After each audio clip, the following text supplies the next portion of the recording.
we're using the wide stance, the powerlifting style box squat, which can be much more posterior dominant squat. So we have to look at a couple of things. The box height is gonna have to be a little higher because the stance is gonna be set wider, so you're chewing up some of your available hip range of motion there. And then we also have to set the bar up into more of a low bar squat instead of a high bar squat because of how far back the hips are gonna travel.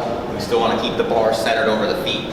So without the bar even position, for most people, if you look at just the frames of the rack, you'll wanna be like close to the edges, like if we look at where these little floor mounts are. Like this would probably be about as narrow as I would have anybody go. But some of the longer guys can probably go like right out here, like rack to rack. So like for myself, I would probably go somewhere in between those two. Toes are turned out 15, probably like 30 degrees-ish. Get them to screw their feet into the ground so you get the glute medius into it from the very beginning. And then they've got to force the knees out, hips go back, and they have to be able to control the entire descent. So if you have the bar set too, or not the bar set, the box set too low for their strength level, you'll see them free fall.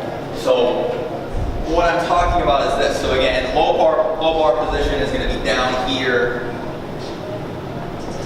instead of up here. Okay, so this is right above my upper traps. This is getting down a little bit.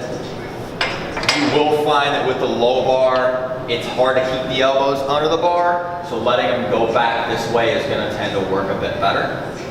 We'll walk out. So if I've got some room between me and that bar, so as I sit back, I need to be able to sit, so hips go all the way back and knees out. I'm never really thinking about bending the knee nearly as much as I'm thinking about hips go back, knees go out. And then when I fire up, here we go. So if you have the boxes set too low, either someone just won't be able to get down because their hips are gonna get locked up, or if it's more of a strength in that bottom range, you'll see something like this. They'll go back, back, back, and drop.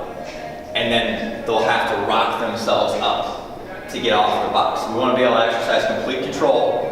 Again, hips go back, back, back, back. I want, my shins are almost vertical. Okay, they're not perfectly vertical, but they're closer than a conventional squat. There's very little dorsiflexion. And then I fire up from there. So we'll want to err on the side of caution and have people go a little bit higher on the boxes to start. We've got the next kind of 6 weeks to dial in the height between this and the seated deadlift as we progress from one to the next. But we want to make sure that we're not trying to set them too low, because then it's gonna complicate things after that.